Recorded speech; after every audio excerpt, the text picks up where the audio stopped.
Hello, everybody. Welcome to Better Together. When you know better, you get better. That's what we try to do here every day, right alongside you. It is Thursday, November 12th, 2020. Our quote of the day: a flower doesn't think about competing with the flower next to it. It just blooms. And that is by Anonymous. Oh, probably Chris Harrison. I mean, that is such a cool thing, right? A flower doesn't think about competing with the flower next to it. It just blooms. And they're all beautiful. I mean, sometimes some are crusty and a little, not perfect, but... But it was perfect because Jeff and I were talking about it this morning. But it's perfect for The Bachelor. Tayshia came in and she's blooming, right? She's blooming. Interesting. I wasn't thinking about The Bachelorette, but... Because roses, they get roses, flowers. Interesting. Okay. Always thinking about The Bachelorette. I really like where you guys went with this. I do. But I just love that quote, period, as something for life. I think that's amazing. Anyhow, happy Thursday, everyone. Hello to our Heal Squad. Thank you guys for joining us as always. You guys are in for a treat if you are a Bachelor or a Bachelorette fan, because we have the godfather of the franchise himself, Mr. Chris Harrison, joining us today. We're excited to have him here. We're going to chat all about the new season. I'm going to pin him down and find out if he thinks Dale and Clare. I don't know why I wanted to call her Crowley. That's her last name. That's her last name, yeah. Okay. If he thinks they didn't have communication before. Anyway, and also he has his new manly bands wedding rings that Jeff showed me just before the show that he has. And Jeff decided to drop a little bomb on us because he's like, I'm so glad he sent it because I forgot mine in LA. Like, come on, Jeff. And I said, hold up, don't discuss any longer. We need to save it for the air. You forgot your wedding ring in LA. Jeff. Well, here's what I'll say. On, Jeff.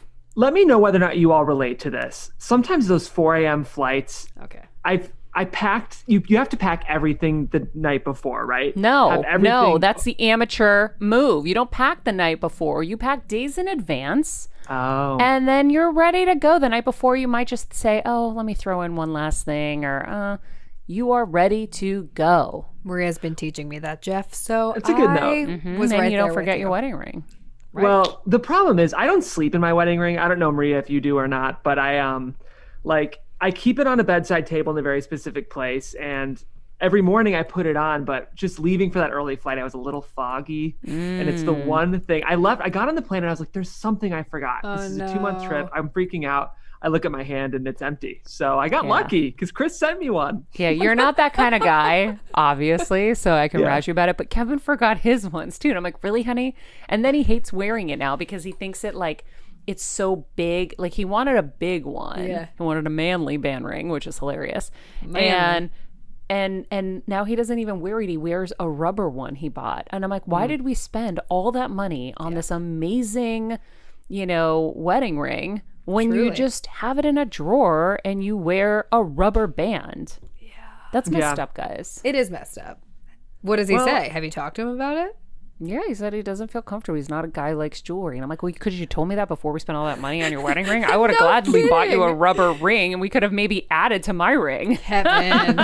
Seriously. I mean, come on. Honestly. You know me. I'm very efficient. We can just do a little swappy swap. A little swappy swoop. A little, shift of the funds. Yeah, come on, Kev. But we'll talk about it with Chris. But it's a really, really nice ring. I went with the Cali, which Chris designed. Kels, I don't know if you can show it on screen. Yes, I can. It's a chrome cobalt combination with dinosaur bone on it. And Chris actually designed it. He killed dinosaurs for the rings? Yeah, that's rude. Dinosaurs were killed for the rings. They use fossils, which surprises me. I know. We have to talk to him about it. From dinosaurs? That's what they say. No way. We don't have dinosaur fossils available for Chris Harrison to make rings out of. I didn't think so either, but that's what they told me. So we'll have to ask him. I mean, this is getting controversial. This is outrageous. This is outrageous. What does one of these rings go for? Say. I want to make sure we'll ask Chris when he's on air if we're okay to disclose. It's on the website, but they're very nice. Less than 4 digits, but definitely more than 3 digits. Okay. Here's the thing. I saw one of them that he named after him and his girlfriend's love of Napa. Oh, cute. I thought that was cute. Like, they like to go to Napa. That's nice. And so he modeled it after a barrel, a wine barrel or something. Oh, cute. So there was a lot of thought that went into it. Anyway, I'm excited to chat with him because we got a lot of Bachelor stuff we want to talk about. Oh, of course, we watched The Bachelor in our spare time last night, like at midnight. And then today I'm in 2 nights ago. hustle my butt mode. Jeff, a 2,000-pound generator got delivered yesterday. I saw your stories. Oh, after months. Yeah. All hail Of Kelsey for the hustle of getting that thing here finally. Thank you. You're welcome. Now Kevin made this like big IKEA order because we're setting up my parents' bedroom downstairs. And so we were waiting kind of to the last minute because we've been using that as an office. And so now today it's literally like, Grand Central Station here and I'm just the operator. Truly. So I've got people installing TVs downstairs for the caretaker, upstairs for my mom, which is the first floor. And then, installing plugs where like we don't even have plugs on the walls. So I've got Wayne installing plugs. I've got a propane guy coming tomorrow to figure out how to install a bigger propane pipe for the stupid generator that's so freaking big. I didn't realize it was going to need a new propane pipe. And then we need to build dig a trench before it gets to be ice cold here, which we're lucky right now it's nice, but it's going to turn fast. I just know it. And then we got to get a cement pad put in. And I'm like, why am I in charge of all of this? Gladly, I'm grateful that Kevin did the ordering because measurements make me nuts. And so he ordered all of the IKEA furniture and like I gave him measurements for the room and said, okay, we have space for this for a closet. We have space for that for like a, this unit or that unit. But all of this stuff has arrived and it's just crazy right now. It is. I mean, Jefford, well, not really, but I haven't even seen the madness. I was like, saw the partial madness and then ran. I came downstairs. She like came and hid. I did. I was like, I have to get on a call and I'm going downstairs. Bye, everybody. Bye. So Jeff was... When I was transitioning from different rooms, Jeff was on the phone with me and he was like, what? Like, there's so many people here. Yeah. Like, everyone's in masks, thank God, but I'm still paranoid. I have all the windows and all the doors open and it is more than 2 weeks before my parents get here. So that's good. And then in the meantime, I'm like ordering my mom's prescriptions over the phone that I thought were ordered, but then weren't. And then my dad's Dexcom has to be renewed. And then, it's like literally I'm running everyone's healthcare. Well, what did you everyone's tell me? Appointments. You're the 911 dispatch operator? Yeah. I actually surprisingly am pretty calm today having to even do all of that. But it really is a lot, like really being the person in charge of so many things. And I am so blessed that Kevin is so great and he can handle so much. But there are certain things like I put the prescription on his plate because he's physically there and he's like, oh no, I didn't get it. I'm like, what? You didn't get it? What? Yeah. So, and then my prescription for my B12 injections that Kelsey's going to start shooting me up with went to my home address in LA. So now we have to get it shipped out here. So yeah, it's just a little It'll crazy be nice time. when you're all congregated. I feel like that'll just kind of help center the mothership a little bit. Perhaps, Jeff, but that means also my brother starts to congregate with us. So, we all are excited to be together. I'm not excited for everyone to be together because that also brings in the baggage of a loose cannon and a lot of challenges. What? Did I just say that all out loud? Who are we talking about? No. I'm just making that shit up. That's not real. Do we have Chris ready to go? Yes, we do. All right. Let's bring him in. You can want to intro him? Or we should check. No, we'll do a quick sound check. Chris! Mi amor! Mi amigo! How are you? Let's go. Chris, we're so excited. What is happening? How are you guys doing? Good, how are you? Good. You coming to us from LA? I wish. Where are you? I'm in the bubble. I'm in the Bachelor quarantine bubble. Oh shit, that's right. Are you guys shooting the next Matt season? Yeah, we're shooting Matt season of The Bachelor. Oh my God. I am nose swabbed and quarantined. Wow. Is your girlfriend quarantined with you there? No. No way. So you were away from her? That sucks. Yeah, that's been a long time, right? Kids, girlfriend. Yeah, it's been quite crappy. Taylor, my daughter, came with me for the first couple of weeks. Oh. Because she's homeschooling with the rest of the world, but so she could do it virtually. My son's in college, so he's in college. But yeah, no. Papa's no got to pay kids. the bills. Yeah, exactly. Someone's got to pay for college.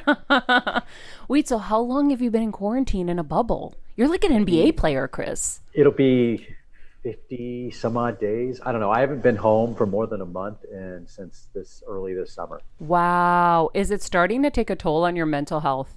Yeah. Oh, 100%. Yeah. There's another show behind the show that will be us, all the production, going through what we've been through this summer because we disappeared quickly and went to La Quinta, where we shot, obviously, Clare's season of The Bachelorette, now Tayshia's season. Stayed there the whole time. I left for 3 days to take my son to college, infamously now. And then we were home some people were only home like a week or two. I actually had a whole month and then came to Matt's season, and I've been here ever since. Wow. It's crazy. It's getting to the point where it's not okay. How much longer do you have? Like till Thanksgiving? We'll be done before the holidays. Yeah, we'll be done just in time for Thanksgiving. And then how long are you home for and free? Then we'll have a break. Then we'll have time because then we go into post-production, and then because we'll take off for the holidays, get Matt's season done. That airs in January, February, March, and then we'll do The Bachelor. So we have after this, we actually have a couple months. Wow. And we have all said we are not doing anything. Yeah. Don't call us, don't write us unless you have wine or a beach. Don't call us. It's nothing. Wow, that is intense. But it's know been what? wild. It is something that I'm glad we're all doing. I'm grateful that we're working, especially early on. We were the first ones in, and I'm glad we did it. And I'm glad we're doing it. We now have this blueprint, this formula to get it done. But at the same time, there's only one real way to get it done, especially our show, like Dancing with the Stars or any of these other shows. Like I have a good friend of mine who's a soap opera actor. And it's like, look, if one of them gets sick, God forbid, it's not that big of a deal. They just write them out or move around it or they're off the show. But I mean, what happens if Matt James gets COVID or what happens if Tayshia went down? Yeah. We're done. Show's over. So we can't take that chance. So we have to go full bubble quarantine. That's it. If you're going to be intimate, you have to take those links or you risk being shut down. You know, I imagine as a host, if you're in this mental space, it must be challenging to kind of get that energy up and be the same Chris Harrison we're seeing all the time. Now, we haven't seen anything in the Bachelorette season, obviously, on camera. I mean, last night's episode, you're running around like a psycho. You're starting to see some weird activities of me just showing up, not knowing what to do. So I'm just hanging out, making margaritas. So it's getting weird. Is that natural? Well, there is a good aspect to being, well, good and bad, of being on call 24/7. Usually I do go home. Usually I will even travel back home, depending on where we are in the world. But this season, yeah, I'm there 24/7. And so I'm much more involved, much more on hand. And you know, we had some fun because we also only had one place where we could shoot the entire show. So God bless our art department, producers, the date team that had to reimagine the same room over and over because we had to shoot inside a lot because it was 198 degrees. Yeah, you could tell it was hot. So hot. Well, and you guys did, like, listen, I know it's funny. It took me until my mom had brain surgery to realize how important what we do kind of is, because we think of it as frivolous, it's entertainment, but it really makes the world go round. And in those tough moments, it really is helpful. And I feel like you guys were the first kind of big show to come out and entertain us in this like really challenging time. And so you're doing us a service, Chris, and we thank you for it. You know, we're not saving the world, but you're not completely wrong in that we felt a responsibility to get back and not only to our fans, but also to the industry. Yeah. We were the first ones that just ran through the wall. And there was a lot of people that didn't want us to get back, not because they were being evil, but just for safety and just precaution and wanting us to be so safe. But we knew we were. And so we broke through all the unions. We broke through all the executives and all the lawyers, and God bless them. There's a million lawyers lined up telling us what we can't do. But we were always just of the mindset of, we're going to keep stepping forward, and then we're going to get on that driveway. There's going to be a limo, and we're going to have people show up, and we're going to start shooting. And when we prove that it works, everybody can go to sleep and relax. Yeah. And now we've taken that into Matt James' season, and we are more than halfway done, and it's been massively successful again. And so we have the blueprint, and now we've done it. But you're right. There was this obligation, especially now with the pandemic and obviously politically, no matter what side you're on, it's been nuts. And so it was nice for people to just watch for 2 hours and escape for a little bit and forget about, pardon the language, but all the bullshit in the world. Yeah. We all need a break for a second. And that's kind of that's what entertainment's all about. Totally.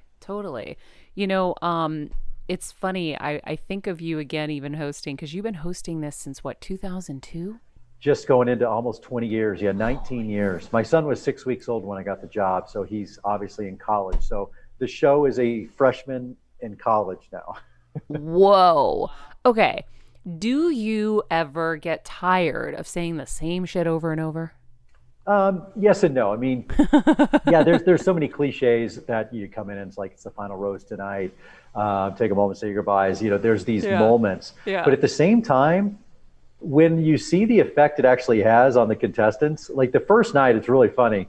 When I walk in and I say, it's the final rose tonight, or tink tink, and it's time for the rose ceremony, they all kind of go, oh crap, it's real now. Like we're here, we're on the set, this is happening. So it's also those things. It's kind of like your favorite blanket or that T-shirt, you should throw away, but you keep putting it on because it just feels so right. Yeah. That's what those lines are all about. It's just a little bit of a hug, and yeah, we all know we can count, we can all see one rose, but for some reason it just feels right. That's friggin' hilarious. I die laughing all the time, but it's like, you can't not do it, and there's no way to switch it up, because sometimes, like, for me, I'm a Gemini, I'll get bored really easily. I need to like change stuff up, but you're so good at making that moment feel real. But you're right, the energy from them probably helps you.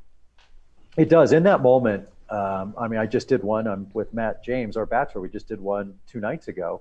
And, even when you get down to the smaller numbers, and it's really even the smaller numbers when it is really less necessary, because clearly you can see, but it really comes in such this tone, and you look those women in the eye that don't have a rose yet, and it really does set that mood, and you feel it in the room. And then again, look, some people love it, some people lay into me. It's going to be one of those things that, everyone will yell out when I walk into a bar for the rest of my life. But it's also paying for college, so it's okay. I mean, hey now.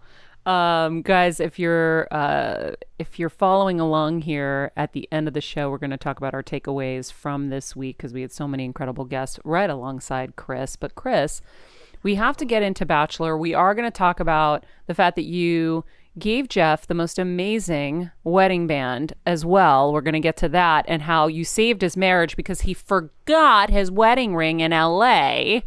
That happens all the time. Yeah, before he moved back to the Midwest with his wife for a little holiday stint. We're going to get to that. But we got to talk, obviously, Clare's season, and we want to talk about Tayshia. Do you believe in your heart?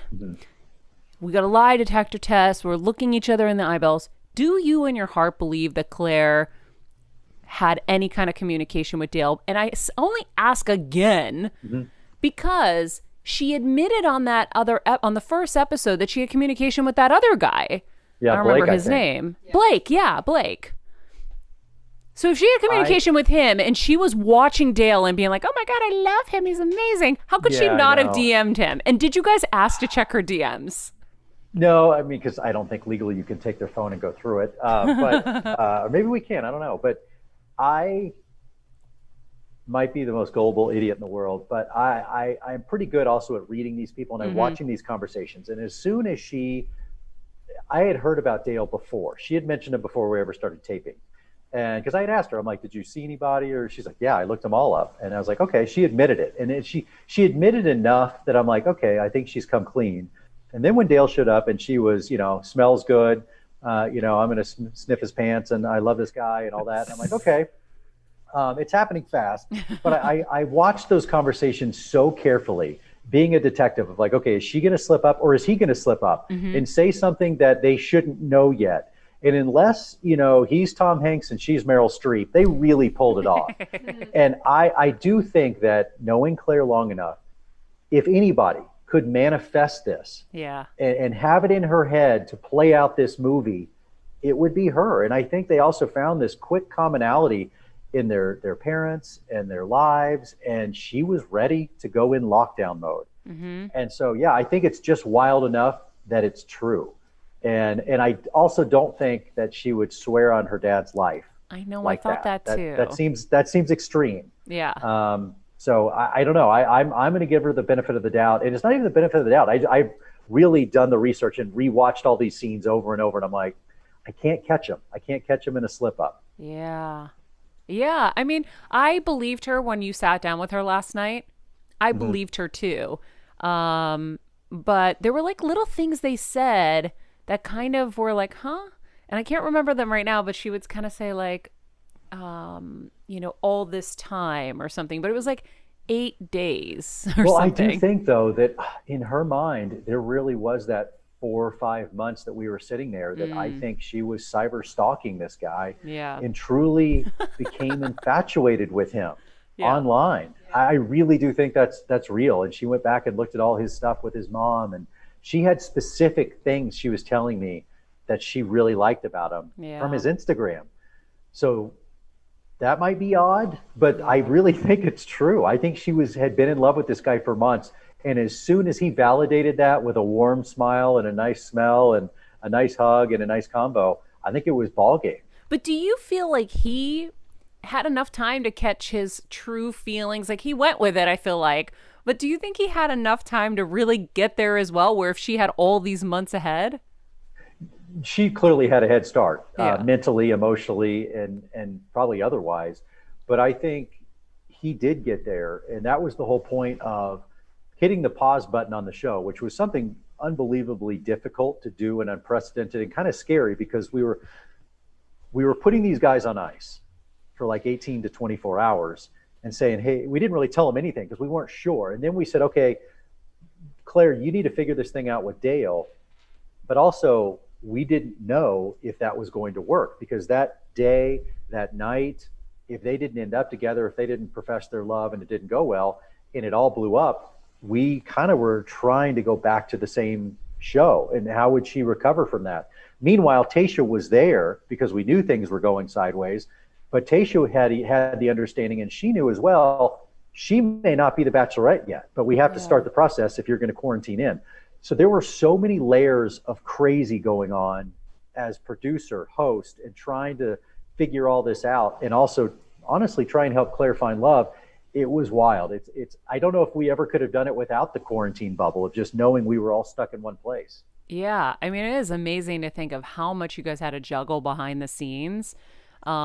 Because you also, when you started seeing it go a little sideways, you needed to have enough time to quarantine Tayshia. And I imagine the next question I had was, how did you guys have guys on standby? You all, obviously, if you had Tayshia technically on standby, you had the guys on standby. How did you keep them all from seeing each other too while they were on standby? Yeah, well, the crazy part about where it just all worked out, because we weren't in a hotel. We were in, you've probably been out there, hanging out at Coachella like you do. I've never been. No, have I been to Coachella? I did. I drove in to see Guns N' Roses and I left. Oh, right on. That's a good one. Yeah, I could not miss that. I'm like, if they break up again, I am driving my ass out there. I'm going to watch them, and that's it. I went to Stagecoach once, and that's the only time I've ever been out there. And the funny thing is, I always went to those Empire Polo Fields because my son was a lacrosse player. There's always these big lacrosse tournaments on those polo fields where they hold Coachella. And I always would laugh, and I would post on Instagram, this is my Coachella, watching, teenage boys beat each other with sticks. But I stayed in that La Quinta resort, and it's this massive kind of sprawling resort. And think of more of motels or dorm rooms where you're not inside, there's no lobby. And so it was kind of easy to keep everybody separated. And they didn't know, you also have to understand, they don't know who else is on the show or who's doing what. And so you're able to kind of compartmentalize these people. And there was only four or five extras that we kind of had to keep on the side anyway. And the reason we brought those guys in the first place, to be honest, was for COVID. We weren't sure how many people, because again, you have to remember back in June, July, when we were doing this, we didn't know if this was going to work and how many guys were going to come in and test positive. Would we have a positive test while we were taping? We needed extra guys just to be safe, just in case this happened. And it turned out we were able to use those guys because of Tayshia. And so it was kind of a odd, fortuitous bounce that we needed them for safety purposes, but then had them in the background in case, something went sideways with Tayshia. Wow. So it worked out well. Wow. And then I guess it was good because if any of the guys from Claire's season wanted to leave, you could fill in those guys. But I also wonder, after now Tayshia met everybody, did any of them say, "Oh my God, I saw you at the spa"? Like, no. So when Tayshia came, Tayshia was not just roaming around the property because, just to give you a little logistics of, when you come in, you're in lockdown. You're not even allowed to leave your room. And it's room service put outside on a tray for a couple of days. And you're just sitting there by yourself. You're totally in isolation. Then you get tested and your medical team comes in, and it's like something out of a movie, a hazmat suit, whatever. You put your head against the wall and you get tested, and you're still not allowed outside until you get the first test out. And then when you get your first test, at least then you can go on a walk by yourself. You cannot be in any production area. You have to go through several tests before you can then enter the quote unquote bubble.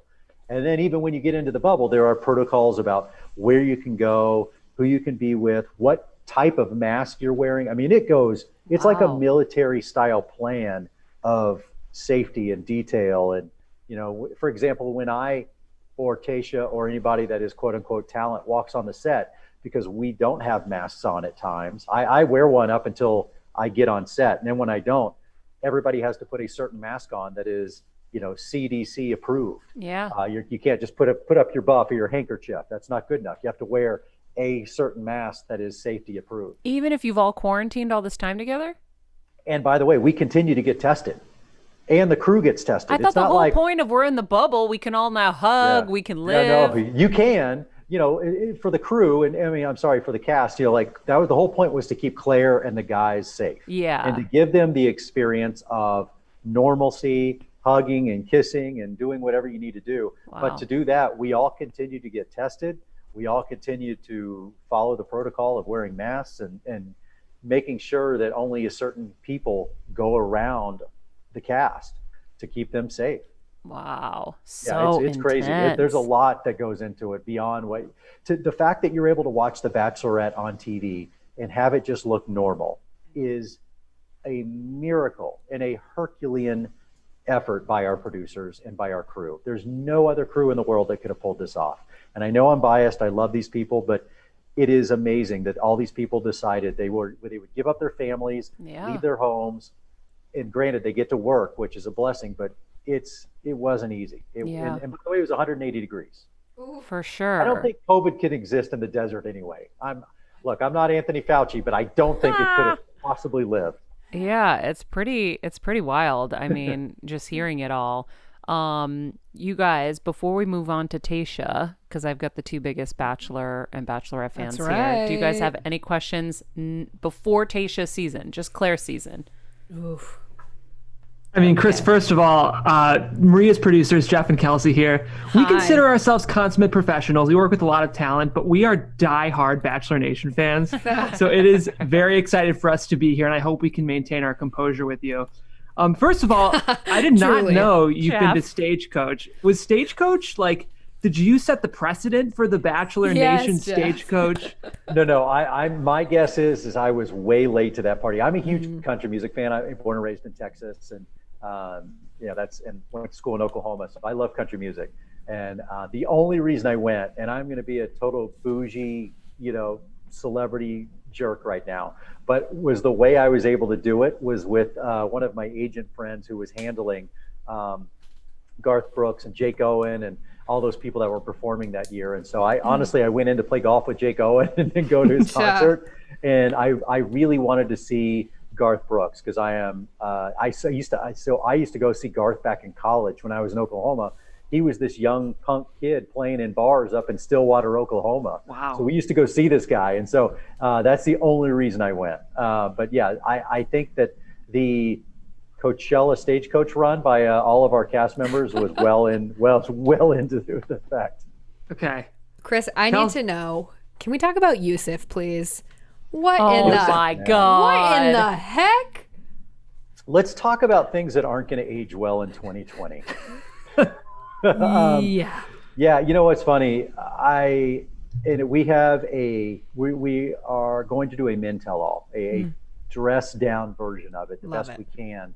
And my hope is that Yusuf will be there and I get to talk to him about this because I'm really interested to know when he watches it back, does he have regrets? Not about what he said, because I have no problem, and I don't think you guys would have a problem with, look, you take umbrage with the strip date. You didn't love it. You didn't want to do it. It was all fine until he kept going in on her hard. Right. Mm-hmm. And it wasn't his opinion. That was totally fine. Voice your opinion, but it escalated in my view. Yeah. And apparently in the view of a lot of Bachelor Nation, it escalated and it got aggressive. Mm-hmm. And correct me if I'm wrong, and you know, Maria, I'll be interested to know your take. I'm old school. I'm an older gentleman. I get it. And I'm also from the South. So this might come off as a double standard and even a little sexist. But I think it is incumbent upon the man to de-escalate a situation with a woman like that. I don't think you have the right to go further and take it more aggressive. That's just me, is the way I was raised. And maybe that's old school, but to me, it felt aggressive and it got to a level that just wasn't okay. Yeah. And I'll be interested to know if he feels that way watching it back. And I just know that if I saw anybody speaking to my daughter like that, they would be walking with a severe limp. Yeah, for sure. I feel like 100% it was totally uncalled for. I think he was pumped up a little bit before because he was talking to the guys and he wanted to show the guys that I'm not scared to tell Claire what I feel. And it was fine to tell her how you feel, but he wanted to like he was very, very aggressive and angry. Really inappropriate. And he had to keep pounding that message through. Yeah. And it was like emotional punches. It was really, really bad. Yeah. And Claire got heated too. And to his credit, Claire got heated. And I've been on the back end of her hot temper. But again, I just feel like it's incumbent upon you to see that there's a line, and you just can't cross that line. Period. No. And I think he did. And I'll be interested to know, does he look back and go, man, that's just not a good look. I shouldn't have gone that far. I am sorry for that, but I wasn't happy about the date. And you're right, Maria, I think there was a little bravado in there of wanting to be that guy and get caught up in the moment. So I'll just be interested, in hindsight, does he see that? And if so, great. God bless you. We all make mistakes. Maybe he'll own it and apologize for it. And I hope that's the case. Well, he mentioned his daughter so many times. So I would be surprised if he couldn't swallow his ego and say, yeah, I wouldn't want someone to do that to my daughter either. If nothing else, public perception, seeing the response, you would think you would just have the awareness to go, not a good look. I'm going to apologize profusely for that. Yeah, for sure. I have one quick follow-up to that, Chris. So, you know how Dale just kind of swooped right in there? Did you guys have him waiting on the wing? I mean, come on. What does that mean? Was Dale just you got the producers okay, Dale, we see this happening. Get on it. Do you remember, Maria, when he... Oh, you're talking about in the post-Yosef moment. Post-Yosef moment. When Dale kind of swooped on in. Yeah. I think it's honestly more of a matter of geography. The guys, because you saw some of the guys were in what we would call the hub by the bar. Right. Easy, I think DeMar was over there, and they heard the ruckus, and they kind of were following Yosef because they kind of had some words with him. And then Claire, obviously not thinking about who was where at the moment, walked off in a certain direction. And I think, if I remember correctly, Dale was in an interview or it would just happen to be near her and saw her. So he just kind of made a beeline to her, whereas the guys were kind of following Yosef. And that's just kind of the way it worked out. Interesting. I was curious. That's a good question. Interesting. One more quick question about this, Chris. Of course, Yosef's frustration was with that strip dodgeball date. And to a certain point, I can understand his perspective. And I will say, as a super fan of this show and someone who analyzes it like sports, I am so deep in this show, Chris. I have noticed that thematically this season, it seems like kind of sexualizing the guys is sort of something that has been more frequent this season than other seasons. I'm wondering if that's something because I know you produced the show as well. Did you guys have conversations around that? And in retrospect, do you feel like maybe you tipped the needle a little far? Because we had the Speedos last night too.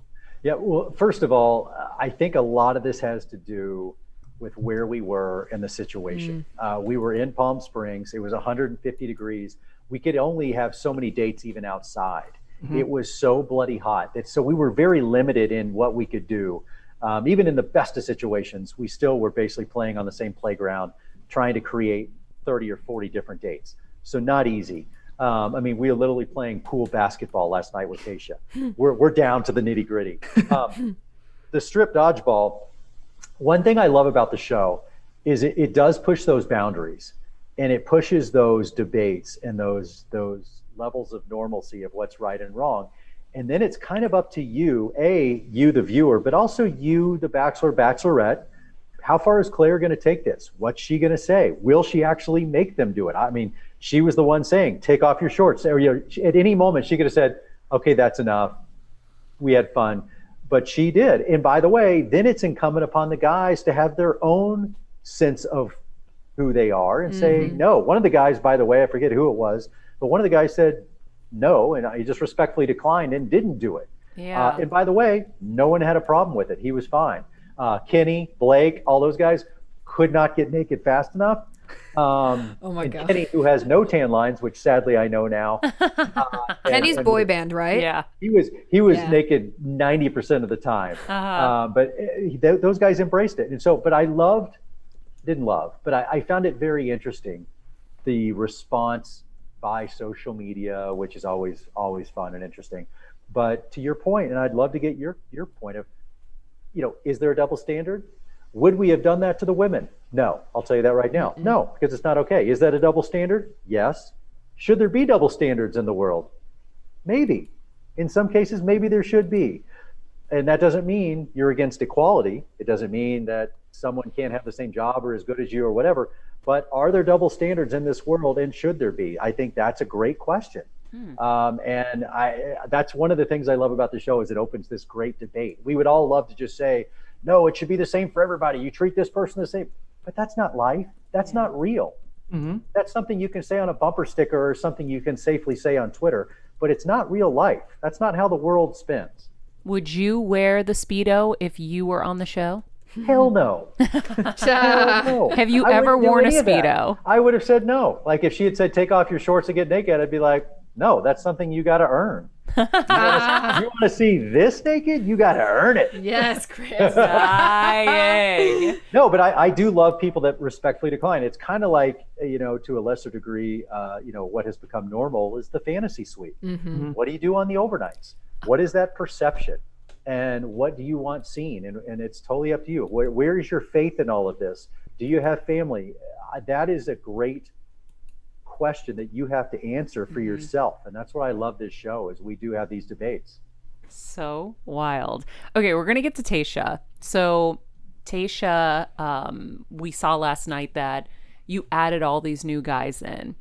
And I have to ask, when you addressed the guys when Clare was leaving, you basically let them know that they kind of got the short end of the stick and that, you felt bad for them. And then all of a sudden, Chris Harrison, the host and the producer, brings in more guys and pisses them off. Like, how did you feel? Did you feel like you betrayed the guys at all?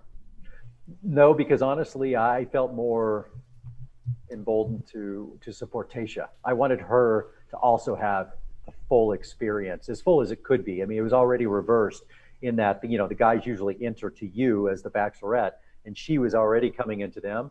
But what do we have? 16 guys last night. I think we threw 4 more in, so we got to 20.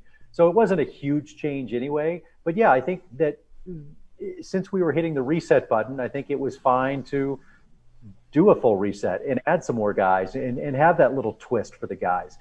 But one of the main reasons I wanted to continue also was this is a great group of guys. I love these guys. They were awesome, professional, good looking, just fun. I didn't want this to end, and I didn't want their experience to end either. I did want Clare to get engaged, and we did that in record time.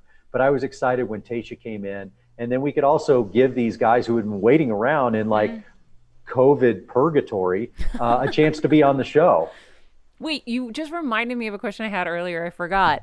The proposal felt so organized and rushed. Like, did she actually have to ask, did you guys actually have to say, hey, Dale, are you ready to propose to this woman? Like, if he had said no, but I still want to leave with her, were you guys going to say you're not allowed, or? No, the only thing we said is this was the confusing part, and honestly a difficult part of us producing this, because it happened super quick. But, as Clare said, where do we go from here? I said, well, you're going to tell me where we go from here. You're clearly driving this thing off the tracks. Tell me where we're headed. So that was, but there is a formula to this, and there's a point we get to. And I said, well, what's next? Proposal. If that's where we go. They didn't have to propose. I went to Dale. I said, do you want The you know, free multi-million-dollar ring. Yeah, this is available. And so he took it. But even him taking it and arriving that night, the crazy thing about this show, and I don't suggest you ever create or produce a show like this where you don't know the results or the ending, but he shows up and you don't know what he's going to say. He could say, look, I love you. I like you. Whatever it is, let's just figure this out. Let's get out of here. And they do. You guys didn't know in advance if he was going to actually do it? I had a good idea because just he had assured me he loved her and he was all in. So I had a decent idea, but I've also felt good before. And then they, you know, get cold feet. They chicken out. They've been deceiving us all along, and they had no intention of proposing. I mean, Jesse Palmer pulled out a plane ticket and asked a girl to hang out. I mean, you never know what they're going to do, but it is a moment that you hope for. But that's why it's great is even us as producers are sitting in there in the control room watching going, we'll see what we get. And so it turned out to be this beautiful proposal. But you're right, it was rushed. And for our staff, again, for the art department and them to create a proposal in 12 hours is ridiculous. Yeah. We got a ring driven out from LA, got a dress, did a proposal. I mean, it was insane. Wow. Okay, last night, Milford, Massachusetts comes out of nowhere. Brendan? What's his name? Who's the guy? Starts with an S. You're talking about the guy on the date? Spencer. Oh, Spencer. Yeah. The one that stole my grandmother's shower curtain and wore it for a shirt. Yes. Oh, I don't remember that. The very flowery shirt. Oh, the flowery shirt. That was yours? No, he's kidding. it was, He's kidding. Oh, duh. I'm like, I didn't hear that. That's so weird. I said he stole my grandmother's shower curtain. Okay, I'm a little slow because I was focusing on his name and why I couldn't remember it. Yeah, But Spencer. anyway, He got the first impression rose. so out of left field. I was watching him. I'm like, throw the guy a life preserver. Nope, moving on. She's not gonna. And she's obsessed with him. And P.S., you might be in another Clare situation because she's already wanting to marry the guy. Oh, no, you're thinking Brendan, Maria. That's what I said, Brendan, right at the top, and you said Spencer, no. I think you're right. I think it's Spencer. The roofer. He got this the first impression No, rose. but Chris, Brendan, the one they went on the one-on-one. They went on the one-on-one date. Okay, yeah, the one I kept showing up on the date. Yes. The hustle. Your hustle, Chris. Yeah, your hustle. They went on the date. Yeah, and Brendan. they talked about how they were both married before and they both got divorced. Yeah, okay. I said Brendan. You said no. We thought you were talking Spencer. No. Sorry. You're right. Milford, that's Massachusetts roofer man. Okay. Yes, Brendan. In this, you know, first of all, I'll even go back to Spencer, where I was shocked she gave him that first impression rose. He was a new arrival, and there were because she several thought guys. he was hot. She was obsessed with him from go. He was good hot. point. That was it. He was going to get the rose because he was hot, and she was excited about him. But this guy came out in left field. We've been watching this season. He's been a non-factor. We've never heard him talk. So, you know, I'm watching him on this date and I'm kind of falling for him too because he's got this like little sparkle in his eye and he's so sweet and just humble. And when he ever said to her, you know, I know there's a million guys here that are better looking than me and smarter than me. And I'm like, oh, done. I mean, come on. I love him. He's great. After I kept, C blocking him all day, but it was really funny because, you know, there's a lot of great guys and good stories. I feel like you don't know yet because, well, some of these guys are newcomers, but even some of the guys who have been here, you haven't heard them speak yet because Clare just went Dale. And then it kind of, other than maybe like, you know, Bennett and some of these other guys that were outspoken, Jason and Blake, that were involved in the Dale of it all, there's a lot of guys you don't know yet. And they're going to get involved in Tayshia. And you're going to be like, damn, I love that dude. Yeah. Like, wait till you get to meet Riley. Wait till you get to meet Easy more and DeMar. I love Easy. Easy's the best hype man in the world. No, I want him around me. I want him to just enter the room 3 seconds before I do every time. And he blows it up, man. He just makes you feel like you're 10 feet tall. I love that dude. I'm sure he would do that for you. You should ask him. I know. I love him. He is the world's best hype man. Ivan is my favorite, period. I think he's too chill for her. She's going to want a little spice. But I friggin' love Ivan. I think he's so What do you think of Bennett? What was he? Something engineer, nautical. Ivan? Yeah. I don't know. NASA space something. Chris Bennett? Aeronautical. Yeah. Yeah, no, that one. he's literally a rocket scientist. Thank you. That's what I was trying to get the word. Yeah. I know all of their titles. Boy band man. I love that. I've got all their wildlife man. I call them all something man. Man. Roofer man. Roofer man. Aeronautical man.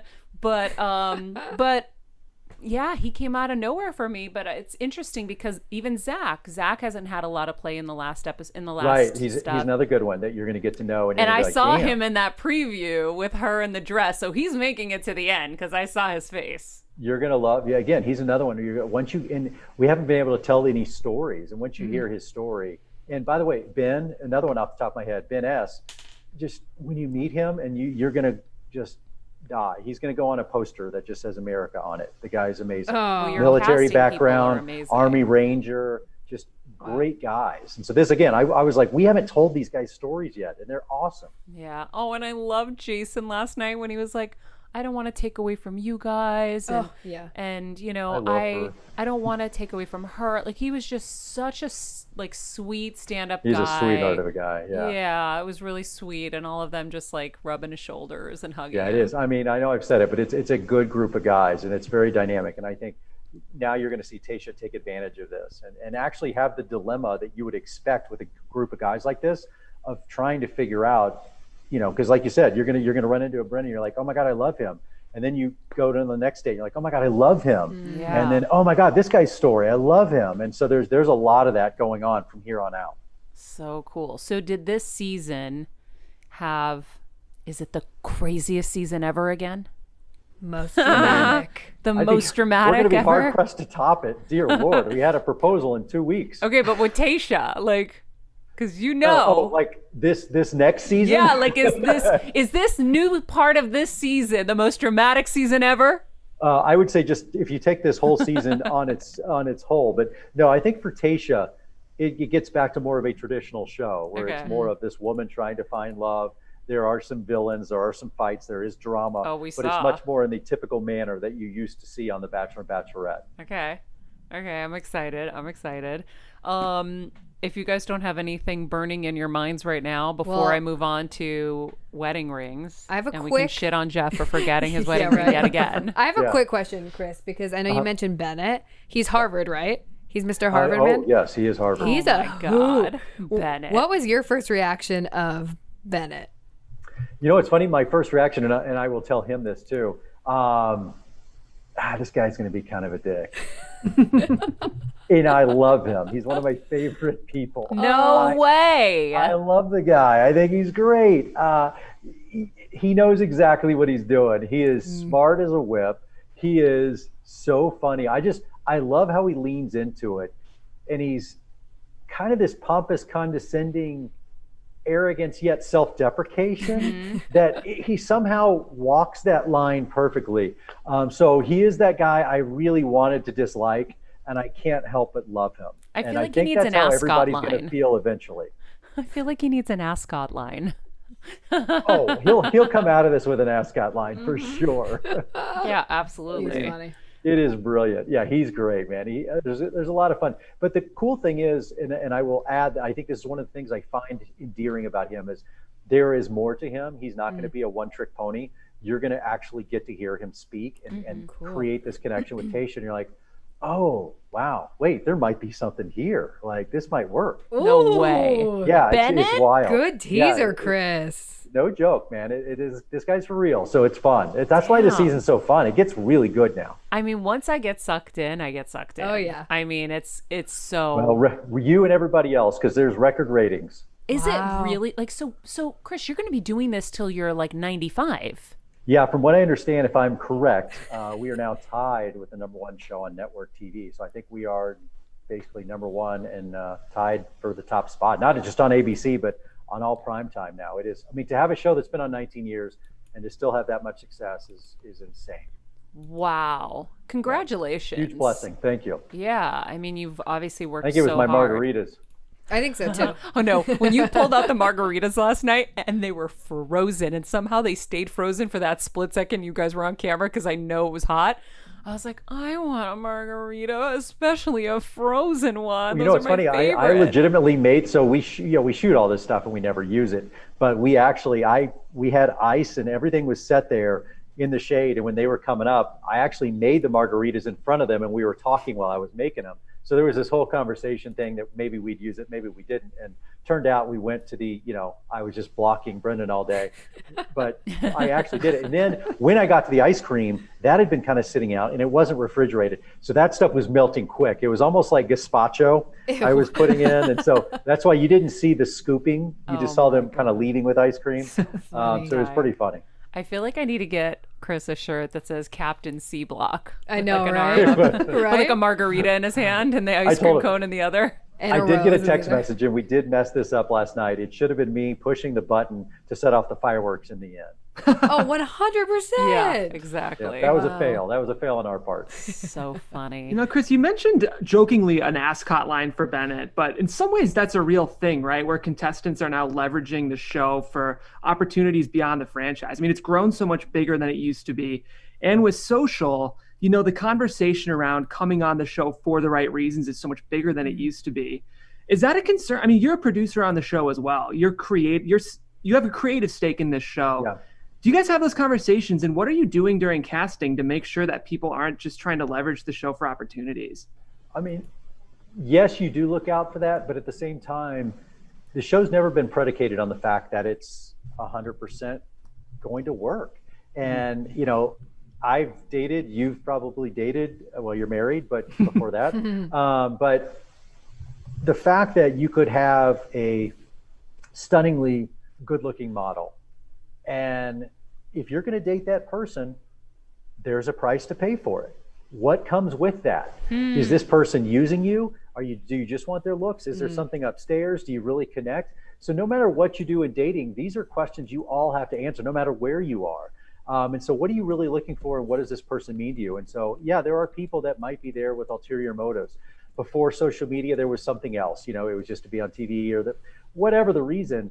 You always have to figure that out. And so I always find it fascinating that there is that dilemma of, if you're going to date the model, if you're going to date someone with perfect six-pack abs and not a hair on their body and eats 5,000 egg whites a day and all that, what does that life look like for you? Yeah. Do you want to be body shamed your whole life? And so there's always something to that. And I think it's interesting. Again, it's one of those debates you have to have, and it kind of creates that debate as you're watching the show. But to your point, we're not naive to the fact that there is that out there, and you do have to be cognizant of it. We do go back, and whether it's background checks and you see what these people are all about. But at the same time, they're all going to get this bounce. Tayshia, will start out with a certain amount of followers. By the time we get done with her, she's probably going to have 2 million followers. That's just our show. I want to get to 2 million followers. Can I come on the show? We're shooting them out of a cannon. Yeah. Chris, I want 2 million followers. Can I come on the show? Maria, you got to have 1.5, 1.7? You're almost at 1 million. Yeah. Give her a shout out, Chris. Yeah. Come on, Chris. But the other thing is too, and Maria, don't you need a female coach or something? Well, women do exponentially better in this arena anyway. It's a woman's game. It's a woman's world on social media. Guys can do their bit parts here and there, but the women crush it off our show. And so, is there a double standard? Is it sexist? Yeah, it is. But totally in their favor, and they're cashing in on it. So be it. Yeah. When I'm king, we'll make it equal. Perfect. Love that. Until then, women are going to keep kicking our ass. Great. In the meantime, you are capitalizing on this as well, which you should be. And you have your manly bands. Manly bands. So I was saying earlier, when we got married, we got my husband, he wanted a big manly band, and so we doubled the ring. He doesn't custom made. Yeah, he doesn't wear it, Chris. Spent all this money, doesn't even wear it. He used to keep it on the dish, and he forgot it multiple times. And then he got a rubber show black just got band. darker and deeper. Yeah, exactly. He got a rubber black band that he wears. And so Jeff told me right before we started, he goes, "Oh my God, Chris sent me this ring and it's so perfect because I forgot mine." I go, wait, you forgot it? And then he went into this whole spiel about how it was a 4 a.m. flight. He had packed late the night before, blah, blah, blah. Anyway, of course, I believe Jeff. He's a nice Midwestern boy who's traveling with his wife. So he did truly forget it. But he is going to the golf course with his buddies. I don't know. We got to talk to Laura. Might need to put a tracking device on you, Jeff. Yes. Well, Chris, I got to say, I'm wearing the Cali.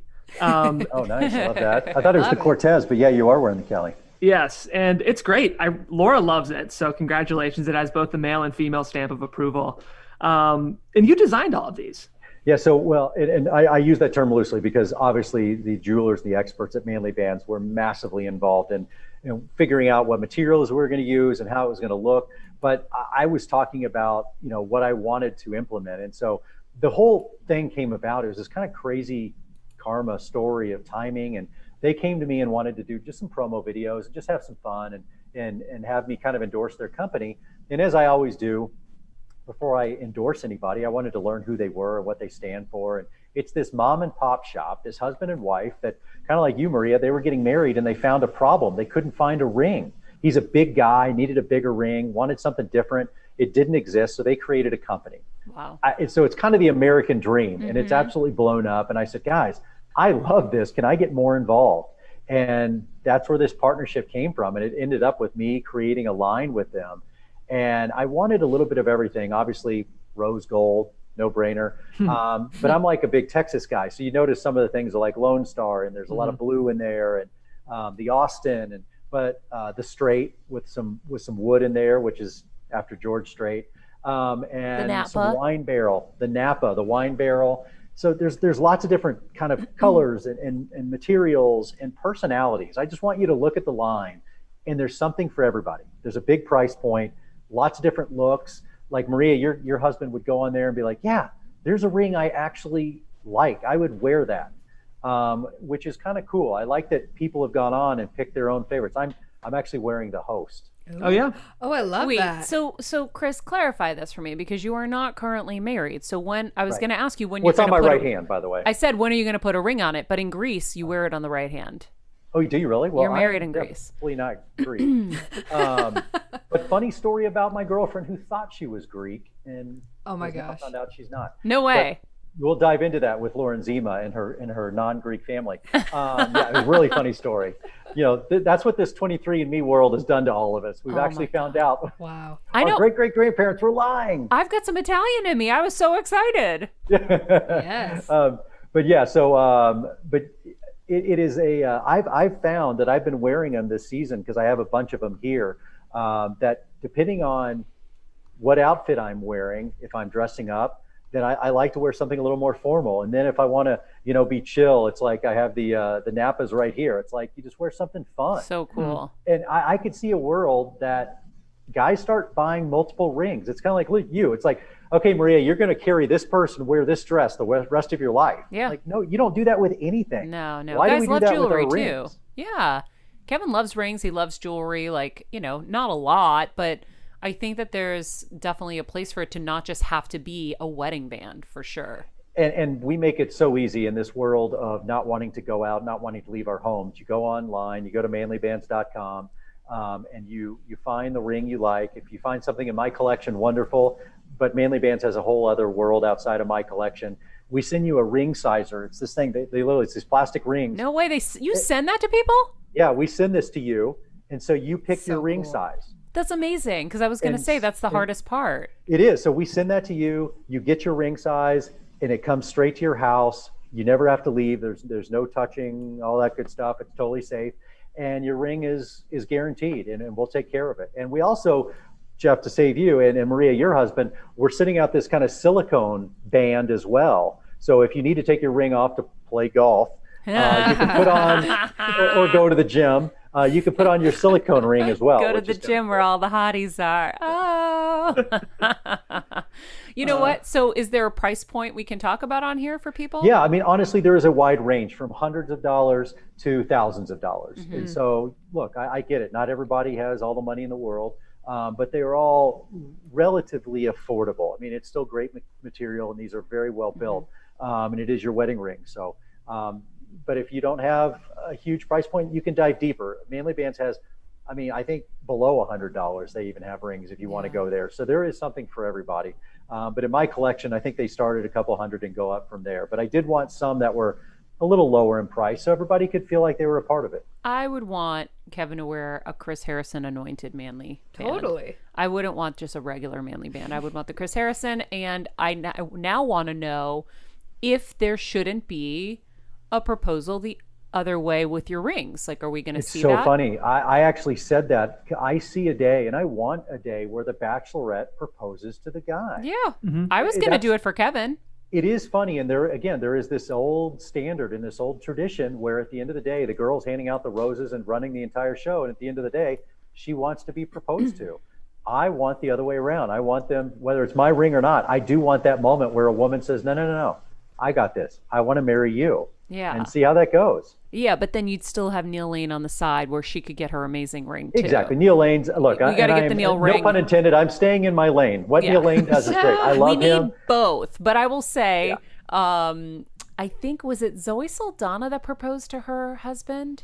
Did she? Or right she on. either that or she took his last name, and Kevin was like, damn it, they took that from me. I was gonna do that. I wanted to be Mr. Menounos. And somebody else proposed to the husband. I can't remember, but I had been hatching a plan. I was at Cannes Lion one year on the Anheuser-Busch yacht, and I was like, they were like, you should get married on the boat. I was like, oh my God, we could totally fly Kevin out here. He wouldn't know anything, and I would surprise him.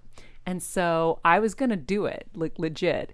And so when I got home, I finally kind of threw a few things at him, like just threw the chomp out to see what he would say. And I was like, oh my God, we were like totally kidding that I would like propose to you. And he goes, oh, and he gasped and he goes, that would be the worst thing ever. And I go, what? Oh, no. Why? What? And he goes, how could you take that moment from me? Like, I wouldn't be prepared with what I need to say to you. And he was so distraught. And I was like, thank God I didn't do it. That would have been horrible. But by the way, again, what a great conversation to have. Why is that such a thing? Is that a tradition?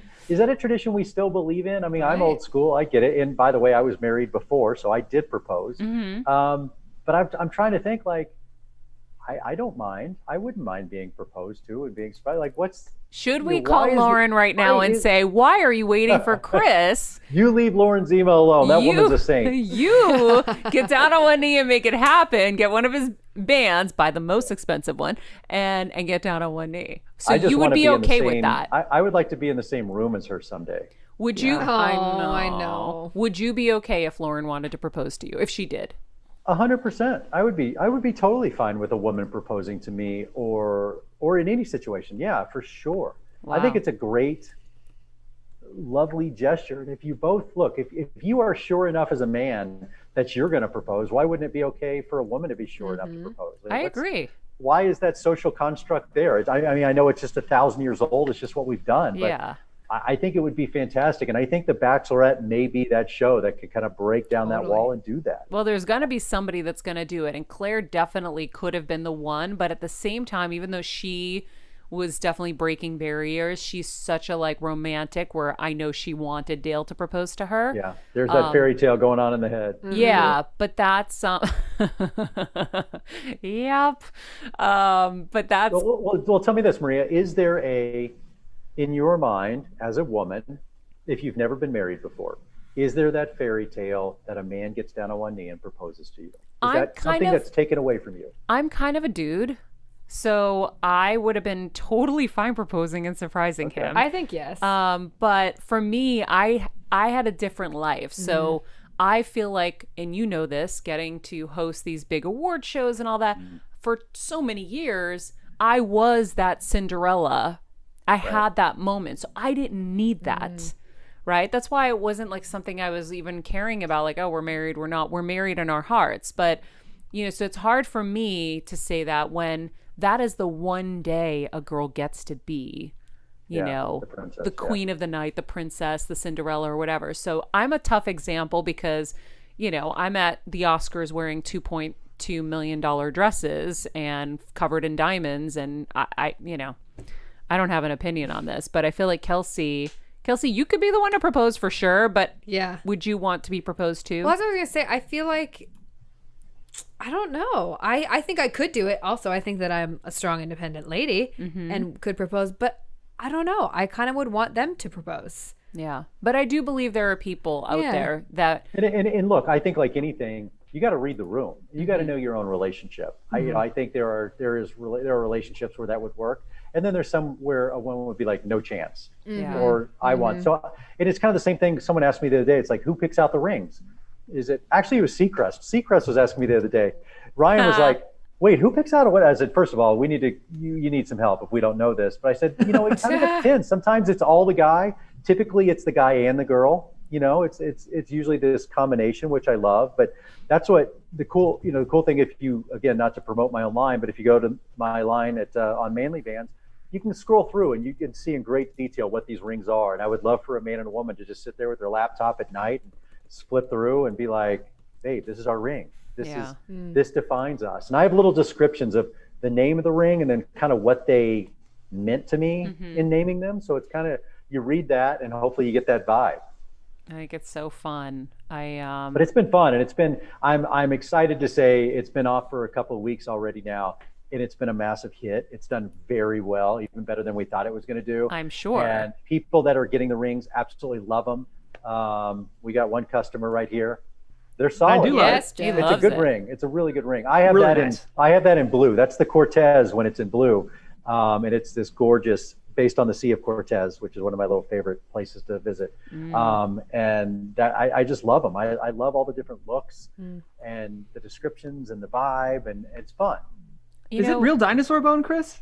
Oh, 100%. Wait. It is actually real dinosaur bone. Wait, I'm so glad you brought this up because you talked about this earlier. I go, Chris Harrison is not finding vintage fossils from dinosaurs to put in his rings. There's no friggin' way. And This now is you're telling wild. me there is a freaking way? Yeah, so this is what's funny. Is it a brontosaurus? Is it a T-Rex? What are we looking at? I don't know the type of dinosaur, but in all seriousness, there is meteorite, which killed the dinosaurs, and we have dinosaur. Whoa. So it's really kind of this weird circle. But the way we get dinosaur bone, we're not stealing from any museums, but the museums That's what I was envisioning.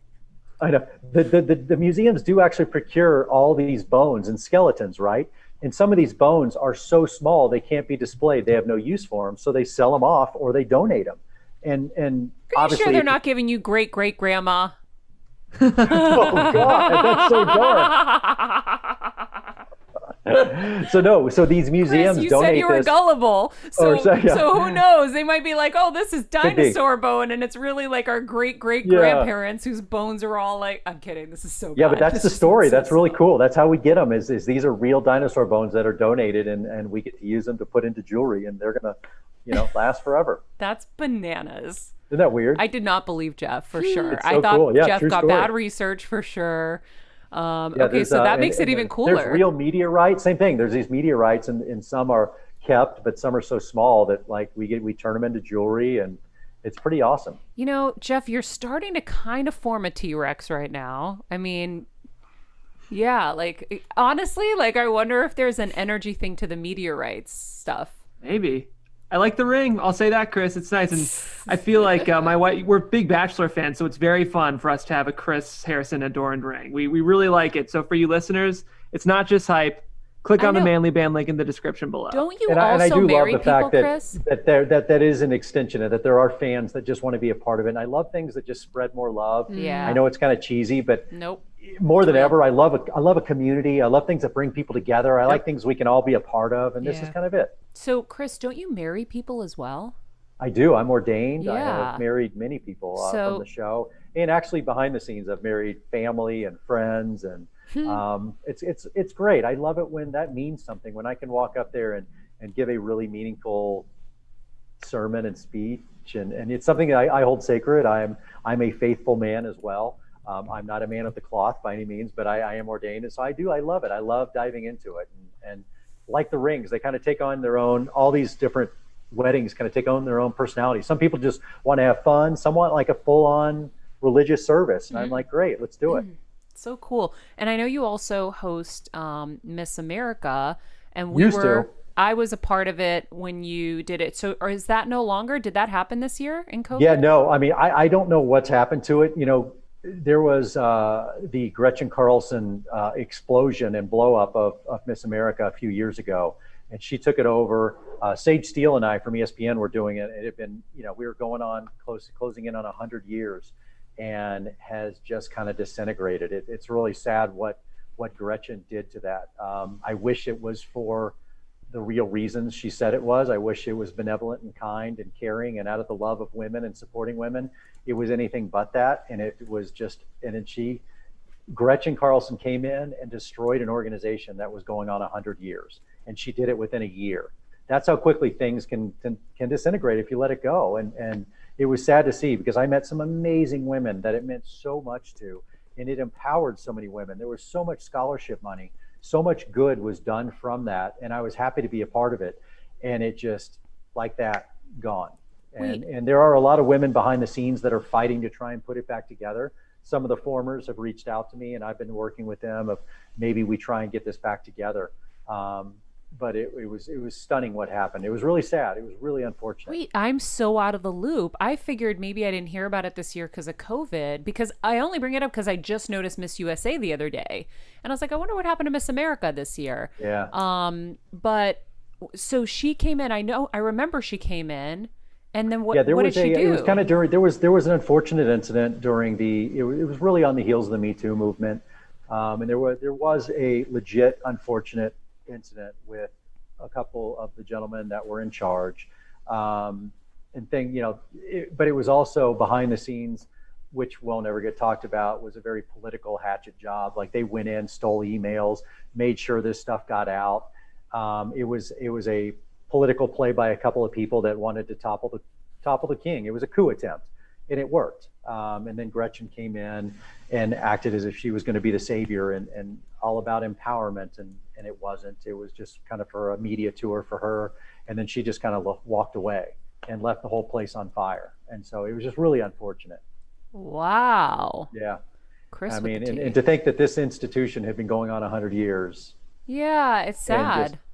Just got crushed. And she was one of their own, and I think that was the whole thing, is that they felt like they could trust her because she was one of their own. And turns out, unfortunately, they put their trust in the wrong person. Did she come in as the president or something?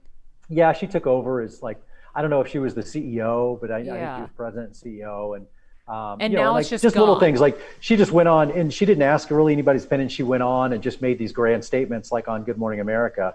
And the actual Miss America at the time was just completely, I don't know if it was Cara Munn, I forget who the Miss America was at the time, but she was like completely shunned, left out in the cold. Gretchen just ostracized her, took everything over, made all these decisions on her own, and then was like kind of just left everybody with this mess. It was really unfortunate. And there was a lot of good people that and a lot of women that were hurt by all this. That story never gets told, because it was all under the guise of doing the right thing and female empowerment and that whole Me Too movement. But it was just part of that cancel culture, where this tidal wave and this tsunami just washed across the organization and just left everybody for dead. And it was under the guise of for the greater good, but none of it was for the greater good. And that is part of this cancel culture you have to be very careful about. We all get caught up in social media, and we all want to do what's right. We do. We all want to see change. We all want to do what's right.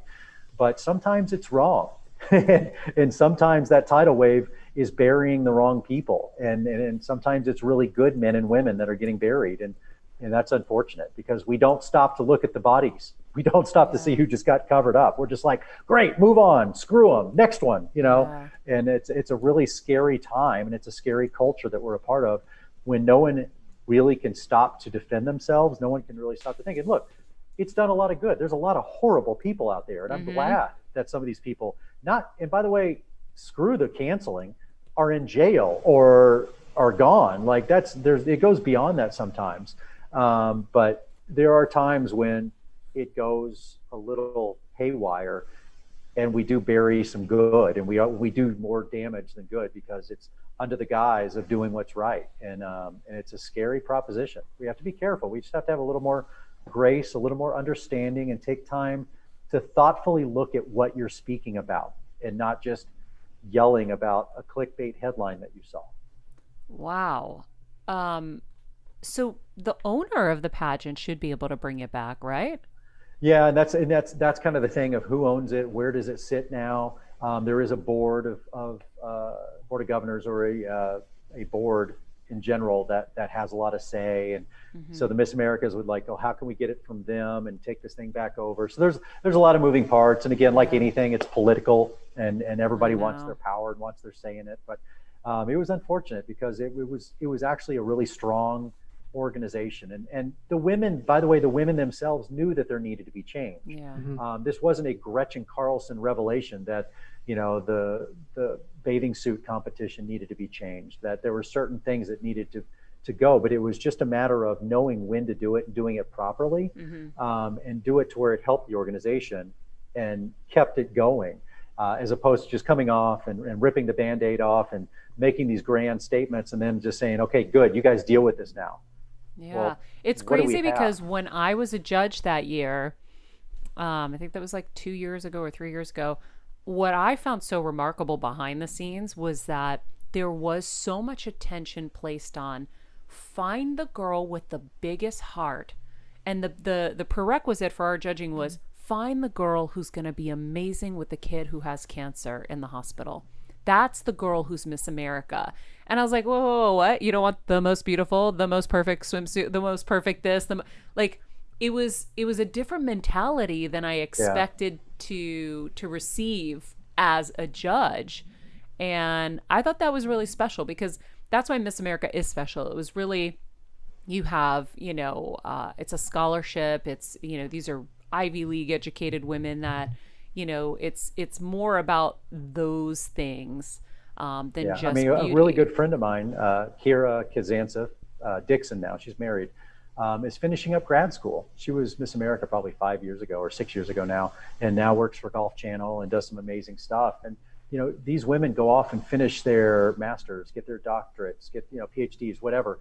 It is an amazing launching pad for a lot of these women. And I know it's easy to kind of scoff at and go, oh, a beauty pageant.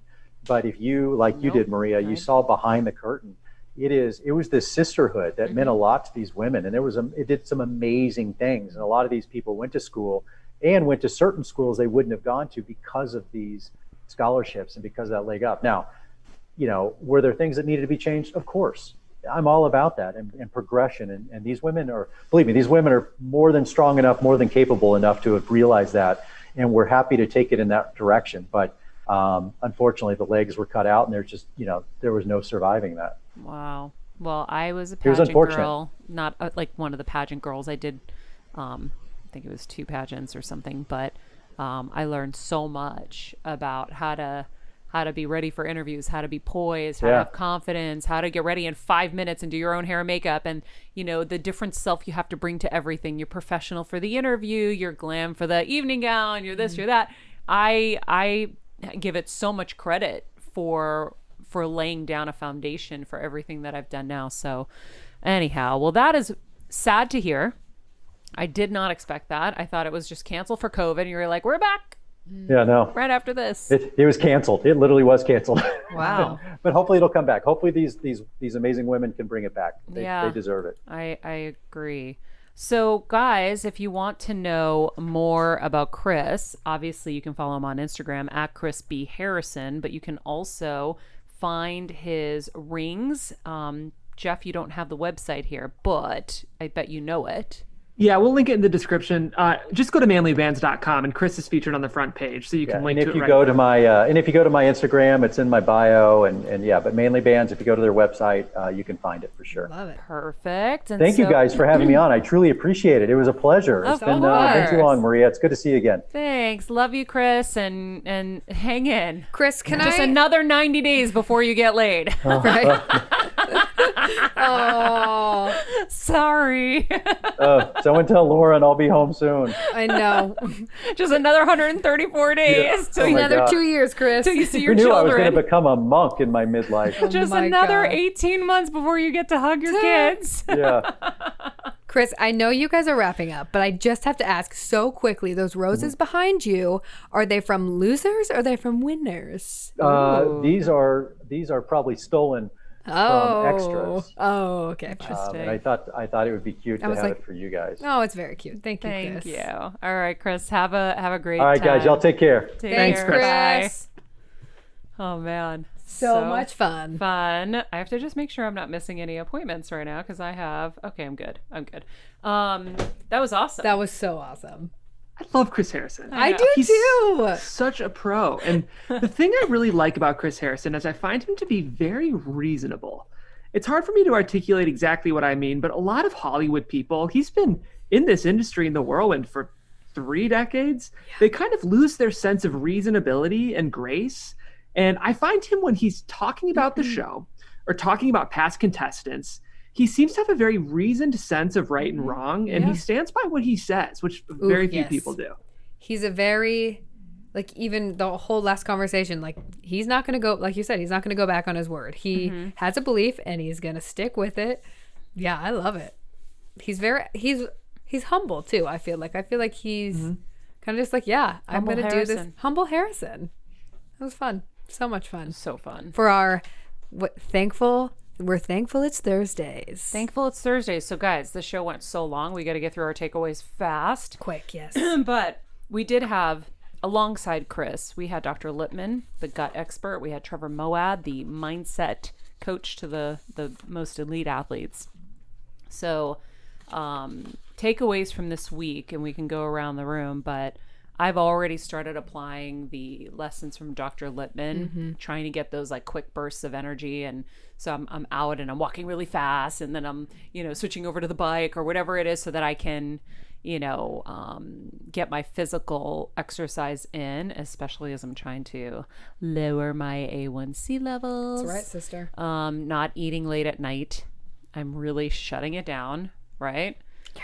Are you looking at your gut right now? Oh, no, I was tying my pants. I was like, let me look at my gut to remember what I have to say. But honestly, I have been doing that too, because that one was a huge one for me. And I even spoke with Dr. Lippman yesterday, and I said, please yell at me, because I won't listen unless you yell at me. So after 8, I'm done. Everything's closed, Kelsey. And I was like, it was better this morning. Yeah, there you go. So you'll start to see the accumulation of that for sure. That one's huge. Jeff, takeaways? This is a very simple one. This is probably like the man's approach to Dr. Lippman's interview.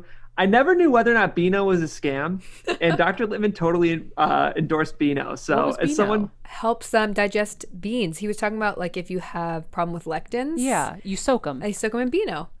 Oh, I thought you just soak them in water. I missed that You part. can, but he said add some Beano, squirt some Beano on it, What's and Beano? it helps. I've never heard of Beano. Apparently something that helps digest. Where do you buy Beano? Jeff? Anywhere. It's drugstores, grocery stores. I've never seen a product called Beano. Is it in a bottle? Is it a liquid? Let's look it up.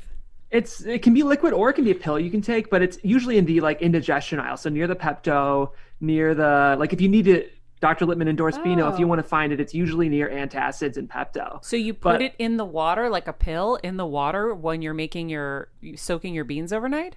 There's 2 options. I think you can eat beans and then take the Beano as a pill. Okay. Or it used to come, and I don't know if it does anymore. He mentioned squirting the Beano on. It used to come as a liquid that you could squirt on top of your beans. And it's been around for like decades, and I guess it works. So as someone who sometimes has trouble with beans, I'm going to start adding Beano to my menu. I'm putting it on the screen for everyone so they can see the Beano. I'm seeing a lot from Amazon. I'm seeing a lot of, tablets, pills. Okay. So interesting. Beano? Yeah. Yep. Okay. Trevor Moawad takeaways. Oof. I wrote down, be aware of, I'm so sorry. That was Dr. Lippman. You don't form a habit forms you. That was huge for me because in my ever going quest to go to bed earlier and wake up, go to bed earlier and wake up earlier. That one just really hit home for me. You gotta break that habit. Yeah, I gotta break that habit. Also, that venting promotes negativity when you verbalize it. I'm pretty good at that, but I think just being even more aware. It's like you think you might be helping yourself by venting, but you're not. Yeah, I did like a split second of it this morning, and then I was like, okay, I'm switching to positivity. Yay! You did. That was great. And then my last one was, it's not what you're willing to do, it's what you're willing not to do. I loved that. Yeah, I love that too. Amazing. For me, the moment where like my jaw dropped was when he said, change is inevitable, growth is optional. That was such a moment for me because it is true, especially, talk about 2020. things feel a little different this year than they did last year. I don't know if you guys agree. I don't know, but we can choose to grow. What I love about that quote is it puts the onus on you to make a choice. Make good choices. Yes. So that is a big one for me because as things change so fast, I can choose whether or not I want to use those as growth opportunities or a reason to vent. So that is, if you talk about tattooing things on your arm, Maria, that's like a potential write it down on my wrist quote for me. I love it. All right, guys, we are going to wrap up this show because we have gone so long. All right, tomorrow we're rerunning a Flashback Friday interview with my dear friend Vin Diesel. I did a long form with him back in 2013. You may be surprised to hear how his career started. That interview is running exclusively on Apple Podcasts, so make sure you guys are subscribed. If you haven't already, click subscribe on YouTube, Apple Podcasts, Spotify, wherever. But join us on Patreon. We have amazing workshops and healing events that you guys can be a part of for a nominal amount compared to what they would charge you if you were ever going to have any one-on-one time with them. So please join us there. Sign up for our newsletter, mariamenounos.com.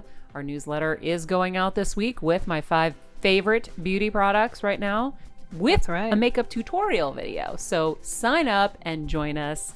In the meantime, follow us at Better Together with Maria, at Chris B. Harrison, at Jeffrey Crane Graham, at Kelsmeyer too. And remember, be nice people, make good choices, and be present.